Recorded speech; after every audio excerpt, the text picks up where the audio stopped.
Why isn't sustainability generating more impact for organizations yet? After years of doing sustainability, most enterprises haven't produced the desired outcomes. Are we hitting targets but missing the point?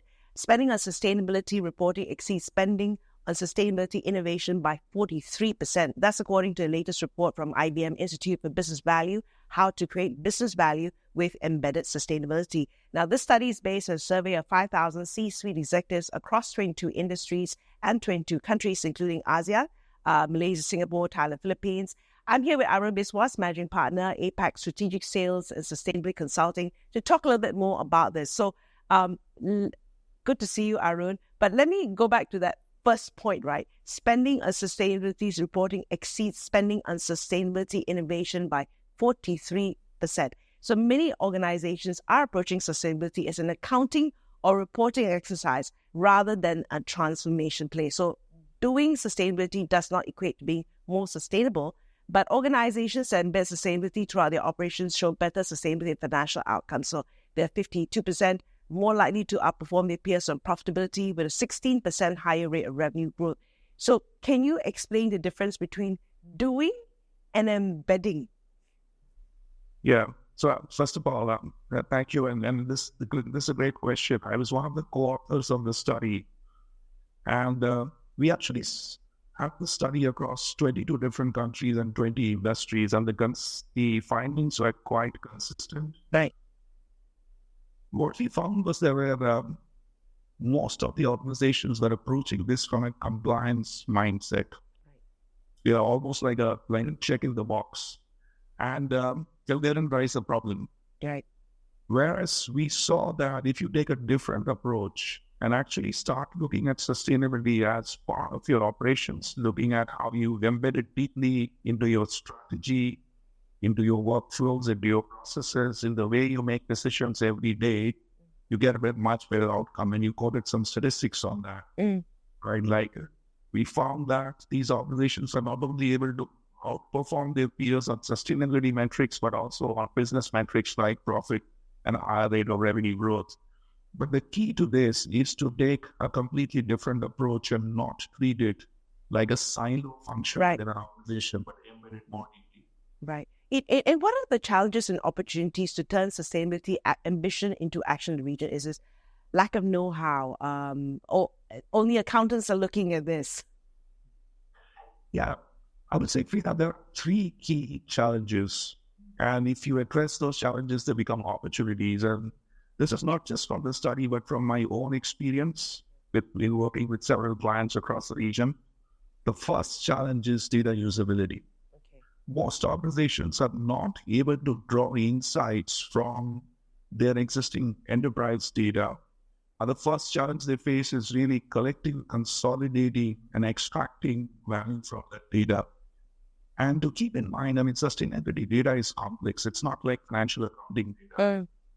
It is multidimensional. It is both numbers. It's also graphics, geospatial images, weather data, climate data, sensor data, and so on. There are over 500 different data types in sustainability, and collecting and consolidating all of that is a big issue, right? And organizations are just not spending enough time, money, and investments in that. The second area is really business integration. Now, I alluded to it earlier that you cannot think of sustainability as a silo function. You really need to integrate it as part of your operation, starting with strategy. When you look at your strategy for your organization, you need to think about how you would start operating in a sustainable and net zero economy. Right. And that will throw up a lot of opportunities. But if you don't have that mindset, if you're only looking at sustainability as a compliance item, and as a business value generating item, you'll not naturally think like that, right? And the third area is people skills and decision making. And to me, this is really important because this is not something which intuitively comes to everyone. Sustainability is a complex topic. People need to be enabled and trained at all levels in the organization. Decision making needs to be both top-down direction level and bottom-up. You have to give people the freedom to make decisions where they can make a difference. And you have to make sure that you're equipping them with the right tools, etc., and so on. So enablement skills becomes a this equation. Okay. And of course, we're in the era of the generative AI, right? How can this play its role in terms of sustainability enhancement? Yeah, I do believe that AI and generative AI in particular can play a huge role, especially, as I mentioned earlier, the sustainability challenge is a data challenge. AI is very good at drawing insights from complex data, helping us make key decisions and complex decisions. And decisions like, for example, if you're doing long-range planning for your organization after conditions of uncertainty, you don't know the weather or climate will be, you don't know how the taxation regime on carbon would be, you don't know how many EVs will be on the road. So there are many complex factors to make decisions on. AI is good at making these kind of decisions. AI is good at data, analysis of data. There are literally hundreds of use cases where you can start applying AI in the sustainability domain, from emissions monitoring to looking at the energy and carbon efficiency of your operations, your asset management, looking at your supply chains and how to decarbonize your supply chains, looking at innovation, how do you do innovative products and so on. Now, you mentioned something important, generative AI. Over the last couple of years, what we have seen is that there are two things which are happening to AI, and I've been following AI for a very, very long time right now. One is that it has grown more powerful. AI today can be trained and deployed much easier and faster. I mean, to give you, just a small example, in 2015, in one of my early projects in a bank in Singapore, it took us a year to deploy the AI solution, and that was for web management. And that the accuracy rate was only 50%. The same solution I can deploy now in a few weeks, and first time I'll get an accuracy rate of 30% more. So AI has become more powerful. At the same time, AI can now do things which it could not earlier, which is where the generative part of AI comes in. It can not only predict and classify and segment, it can actually generate, as you have seen, text, images, videos, etc. And that expands the range of use cases in sustainability. I, share a few examples. For example, in emissions tracking and monitoring, the big challenge we face is how do you track emissions directly? And many operations are starting to use satellite data. But the problem with satellite data is that it's not granular. There are data gaps. There are many satellite images. It's not easy to search and all that. So we have partnered with NASA to create a generative AI foundation model to search the right kind of satellite images to deploy into your solutions. And this geospatial model, foundation AI model, you could almost think of it like a 𝘂𝗵𝘁 for Earth sciences. Right. And this makes the searching of satellite data and the use of satellite data much more easier. You actually deployed an open source version of it on the 𝗱𝗶𝗴 platform. And you can download it and use it free of charge there. So this is one example, but there are many examples like use of generative AI, for example, in coming up and discovering new product designs, new molecules, etc., which our IBM research team is working on. So I see a huge potential because of these two reasons: AI becoming more powerful, more easily deployable, and becoming more generative with a richer set of use cases. Right. In this whole talk about sustainability, do you have any success stories you're hearing from Malaysia leveraging technology in their journey? Indeed, I do. And we're working with two very large and critical organizations in Malaysia. One of them is Petronas, and everybody knows Petronas. So what we did with Petronas was that we focused on their upstream oil exploration and production operations and help them build a digital app called 𝗬𝗵 for upstream operations. And what this does is that it actually collates data from all their exploration and production operations and makes it easily accessible to people at all levels of the organization, right from senior executives to people out of the field. What it in turn does is that it helps increase the effectiveness of decision-making and the efficiency of oil exploration. Hence, it reduces both cost and the carbon footprint of these oil products. That's one example. The second example I will take is another iconic name in Malaysia, which is TNB, Tenaga Nasional Barat. So with TNB, we are doing two types of projects. One is, electrifying everything is going to be one of our important missions in moving towards this climate change journey. And we have to make, the first thing we have to do is to make electricity green. And in order to do that, the first thing we have to do is to transform electricity utilities like TNB. And one of the main areas of focus is how do we make the electricity grid smarter? And this is where we have been helping TNB in multiple areas like rolling out of smart meters, helping them make use of their data better to do better energy forecasting and so on. A smarter grid is going to be essential to Malaysia's journey towards net zero. Okay. The other area where we are working with DNB is assets. DNB is an asset-intensive company, and every time you take care of your assets, you extend the lifespan of your assets, you're saving cost, you're saving energy, you're saving carbon, you're saving materials.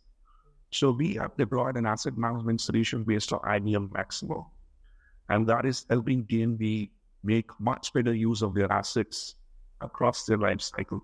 So these are two examples, and there are many more. Okay. And what about across the region, some interesting things that are happening in the region? Sure. And then I'm just back from Australia. I'll mention a couple of examples from there and also from India. I think I'll start with the India one first.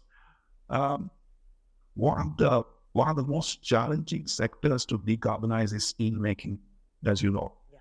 The process of steel making is hugely energy and carbon intensive. So working with one of the largest steel makers in India, what we have done is that we have created an AI-based optimization engine, which actually uses 9 AI models to optimize the blast furnace process and reduce the consumption of both energy and coke, which is carbon in steel production. And we were able to get about 50% yield optimization and 3% reduction in coke usage. These are big numbers in the context of cost per operations.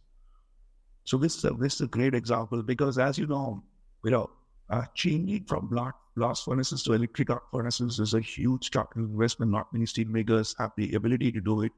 But with this kind of an AI solution, they can improve their existing operations quite effectively. So this is one example. The other example I'll share is, again, our work in China. As you know, China is the world's largest manufacturer of photovoltaics, PVs, stuff that powers your solar panels. But it's a notoriously fickle market with huge supply-demand variations. So we are working with 2 solar power companies right now, deploying solutions to manage their supply chain more efficiently so that they're able to produce and that they don't have production bottlenecks and they're able to manage their entire supply chain much more effectively. So this is the other example. The third example I'll mention again is from India, which is electric vehicles. So we are partnered with a large auto manufacturer in India to create their mobile connected platform powered by electric vehicles. Right. This connects the driver to the data, right, which is provided by the whole company. And things like when you're driving an electric car, the key thing you have in mind is that how much charging do I have left? Where is my next charger and all that? So all these problems are solved by the device, which gives you all that information. It also gives you tips on driving behavior. For example, is your air pressure proper and things like that. Right. So that saving your energy and saving carbon and cost and so on. So that's the other example. Right. I'll get into the last example, and this is probably a key one that I'm working on right now. And this is, we have created a generative AI-powered asset advisor. This is for asset-intensive companies, think electricity utilities or oil companies or large manufacturing companies. If you're the CEO or the senior executive in this kind of asset-intensive business, every day you have to make hundreds of decisions regarding assets. You need to prioritize your assets, which one to pay attention to, because we have hundreds and thousands of these kind of assets. You need to stop work programs, continue work programs, discontinue work programs, and things like that. And often you're making decisions and you're making trade-offs because you're trading off things like cost, consumer KPIs, regulatory and compliance KPIs, and so on. And not only that, you also need to react to unplanned events. What if there's a heat wave? What if there's flood? And so on. And today, you're probably making these decisions based on your own experience, based on heuristics, based on some spreadsheets, and best or simple analytics. But this is where AI can come in. So this AI solution that we have created, you as a CEO or a senior executive will actually talk to it and ask it questions like, my funding has been tracked by 5 million. Which work program should I stop so that I don't compromise on my critical KPIs? The government has started with a new government tax. What impact does it have on the thousands of work programs that are going on? Which one should I prioritize? And we deployed it in an Australian company, we piloted it, and we found that it reduces decision-making time by 50%, and it has the potential to reduce OpEx and CapEx on the asset side by up to 10%. Right. These are game-changing numbers for you. Right. All right. And it gives you a sense of what I'm seeing. Yeah. When you talk about India and you think about the volume, right, that kind of thing, and what an impact it'll make on that whole trip, on this whole trip. And when you talk about sustainability, embedded sustainability, how does that work towards increased employee engagement and retention? How does it connect? Yeah. This is a much undervalued area, Frida. My own personal opinion. People are not, still realizing the potential of this. Now, embedding sustainability is all about engaging the entire workforce. It is not just the executives at the top and all that. And what I've found is that people actually want to be engaged. They want to work for companies that have a purpose. They want to know that their own work, which they're spending 8-10 hours into every day, has meaning at the end of the day beyond just a paycheck. Right. This is a powerful motivator. And this can really increase employee engagement and improve retention, as well as can improve employee acquisition.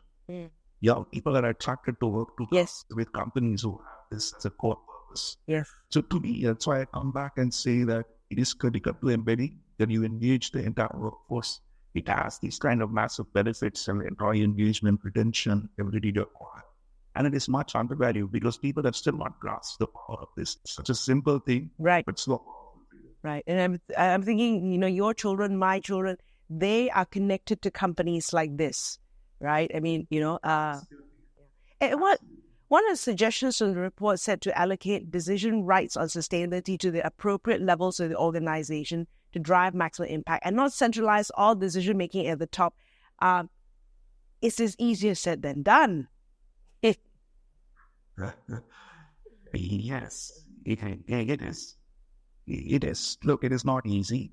And why is it not easy? Because it is not just about decision rights. It's not just about you as the CEO telling that, from tomorrow onwards, not only me and my senior executive, but everybody is empowered to make decisions. The empowerment is important. But it's right. Right. Why is that? Because you need to support that empowerment with skills and enablement. Your people need to know how to make the right decisions and what decisions to make. They need to understand sustainability in all its dimensions, because often on the ground, you have to make difficult trade-offs between cost, carbon, customer, and other KPIs. So enablement is very important. Second, you have to support them with the right investment in data and systems to be able to make the right decisions. So decision rights, enablement, systems, all of this need to be done at the same time to be able to actually make this successful. Right. And before we end, Arun, are there any other considerations when embedding sustainability? I would say 3 things come to mind, Frida. One is, the first thing to note is that this is an enterprise-wide change management program. It's not just one thing or the other, right? You have to approach it as an operating model redesign of processes, systems, people, and so on. The second thing is that technology is a big enabler, but no single technology is a silver bullet, and technology has its own risks. We talked a lot about AI in this session, but even AI has risks and challenges. So you need to be mindful of those risks and challenges, and how do you kind of manage those risks and challenges, right? And you need to know how to scale that. And scaling often starts with things like governing the right technology. AI governance becomes very important because, as we know, AI models can hallucinate, they can give inaccurate information, they have biases, they can infringe on IP rights. So if you don't have proper governance, you will not be able to scale your AI if you get it very soon. And that's what we as an organization are hugely focused on, right? The third thing and the last thing, Frida, is that this is not something any single organization can do on their own. It requires an ecosystem.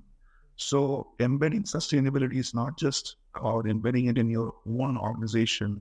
It is about embedding it across your value chain, your customers, your suppliers, and looking at the ecosystem, which could include government, because you need to be able to work with the government to influence policies. It would include NGOs, academics, etc. So a more ecosystem approach is needed. And those would be my thoughts, Priya. All right. Thank you. Thank you so much for your time and your sharing. Of course, I've been speaking to Arun from IBM, and you've been watching The Shift Asia.